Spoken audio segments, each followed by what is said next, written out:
Hello friends, अस्सलाम वालेकुम। खुमार की पिछले एपिसोड हमारे चैनल पर जाकर देखें। एपिसोड नंबर 47 में हरीम कहती है कि कौन बात कर रहे हो, तो नासिर कहता है कि तुम्हारा मुजरिम। तो हरीम कहती है आज क्या हो गया है, आज अपने नाम के साथ मुजरिम लगा रहे हो। नासिर उससे माफ़ी मांगता है और बोलता है कि तुम्हें खुदा का वास्ता मुझे माफ़ कर दो। और नासिर कहता है कि मैं सोचता था कि अभी उम्र बड़ी है, जी भर के गुनाह कर लूँ, जी भर के ऐश कर लूँ, जी भर के लोगों को सता लूँ, और ऐसा तो तसव्वुर भी नहीं किया था मैंने। और कहता है कि तुम्हारी बद्दुआ खा गई है मुझे। और कहता है कि मैं लम्हा लम्हा मर रहा हूँ, अब कोई उम्मीद नहीं बची सिवा उसके कि तुम मुझे माफ़ कर दो हरीम। हरीम कहती है कि मामला अब तुम्हारा और मेरा रहा ही कब, मैं सारा हिसाब किताब रब के हवाले कर चुकी हूँ। और उसे कहती है कि तुम अल्लाह से माफ़ी मांगो। फिर बहुत रोती है। फिर वहाँ पे उसका भाई आ जाता है, उसकी वजह मालूम करता है। उसका भाई उससे पूछता है कि क्या हुआ। तो हरीम उसको बताती है कि अल्लाह की राह में मेरा कामिल भरोसा था और आज यकीन पुख्ता हो गया है। अपने भाई को नासिर की सारी हकीकत बताती है और कहती है कि नासिर का फ़ोन आया था और उसने मुझसे माफ़ी मांगी है, गलती का पछतावा हो गया है। वहाँ मुदस्सिर की माँ उसके कमरे में आती है और वहाँ उसकी बीवी की तस्वीरें देखती है। तो अपनी नौकरानी से कहती है कि ये सारी तस्वीरें स्टोर रूम में रखवा दो। मैं नहीं चाहती कि मेरा बेटा इसको देख देख के गमज़दा होते रहे, मैं उसे खुश देखना चाहती हूँ। फिर वहाँ फाइज नाश्ता कर रहे होते हैं। फाइज कहता है कि डैडी को गुजरे हुए 2 हफ्ते हो चुके हैं, मैं आपसे कुछ बात करना चाहता हूँ। वो लाइबा के मुतालिक बात करना चाहेगा। अपनी माँ से कहता है कि लाइबा और वकास ने शादी का फैसला किया है और मैं इनके साथ हूँ। फाइज की माँ नहीं मानती। फाइज उससे कहता है कि जिद और अना से कुछ नहीं होगा, मैं वकास से मिल चुका हूँ, वो बहुत मुखलिस और संजीदा नजर आ रहा है। और कहता है कि अभी वो उसके घर वाले राजी नहीं है, लेकिन मुझे पूरा यकीन है कि वो आहिस्ता आहिस्ता लाइबा को तस्लीम कर लेंगे, अपने घर की इज्जत समझ के कबूल कर लेंगे। फाइज की माँ कहती है कि कुछ भी पहले जैसा नहीं होगा। फाइज की माँ कहती है कि एक बात मेरी कान खोल के सुन लो, अगर मैं रयान जैसे बेटे को से ताल्लुक तोड़ सकती हूँ तो लाइबा मैं तुमसे भी ताल्लुक तोड़ सकती हूँ। और कहती है कि मैं मर के भी नहीं भूल सकती कि किस तरह तुम्हें ठुकरा कर हमारी इज्जत को पैरों तले रोंद कर चले गए थे। और कहती है कि मैं उनको दिखाऊंगी, उनसे ऊंचे घराने में तुम्हारी शादी करूंगी। तो लाइबा कहती है कि दुनिया के चेहरे देख चुकी हूँ, वो शर्मिंदा था इसलिए वो मेरे पास वापस आया। फाइज और लाइबा उसे समझाने की बहुत कोशिश करते हैं, लेकिन उनकी मम्मी नहीं मानती। वह नासिर की माँ हुस्ना के पास आती है और कहती है कि तुम कैसी औरत हो, तुम्हारा दिल नहीं कांपा, तुम जरा नहीं घबराई ये सब कुछ करते हुए। उसे आके बातें सुनाती है और कहती है कि हाय लगेगी तुम्हें। तो हुस्ना कहती है कि आपने कभी सोचा कि आपको किसकी हाय लगी है, कि आपका जवान बेटा इस हाल में पहुंच गया है।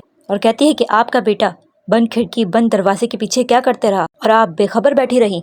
नासिर की माँ कहती है कि क्या कहना चाहती हो, खुल के कहो। तो हुस्ना कहती है कि मेरी जबान अगर बंद रहे ना तो ज्यादा अच्छा होगा। नासिर की माँ इसरार करती है उससे, तो वो कहती है कि कितनी मासूम लड़कियों की जिंदगी बर्बाद की है उसने।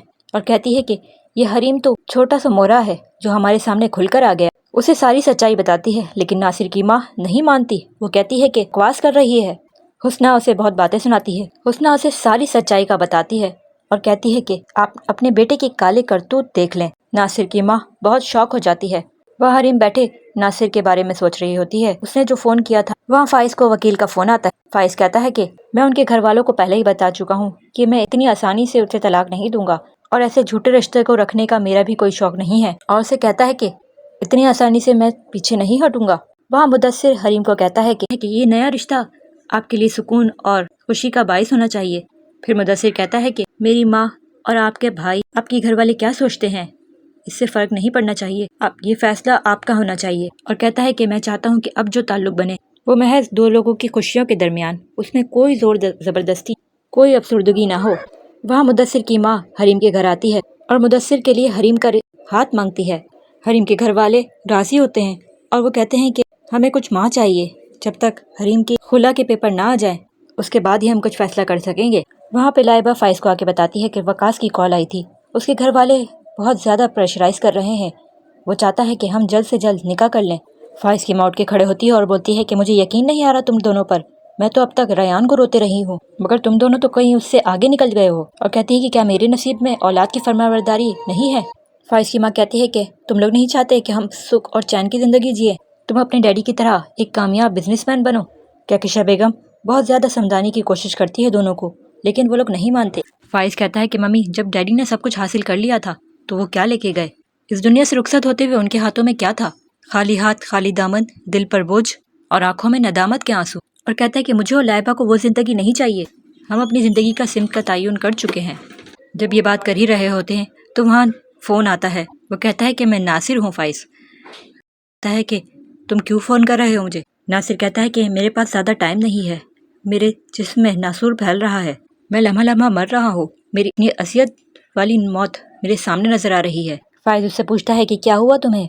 تو ناصر کہتا ہے کہ میرے گناہ مجھے نوچ نوچ کے کھا رہے ہیں، میں مرنے سے پہلے تم سے ایک بار ملنا چاہتا ہوں اور اپنے گناہوں کا اعتراف کرنا چاہتا ہوں۔ وہ کہتا ہے کہ تم نے غلط شخص کو فون کیا ہے ناصر۔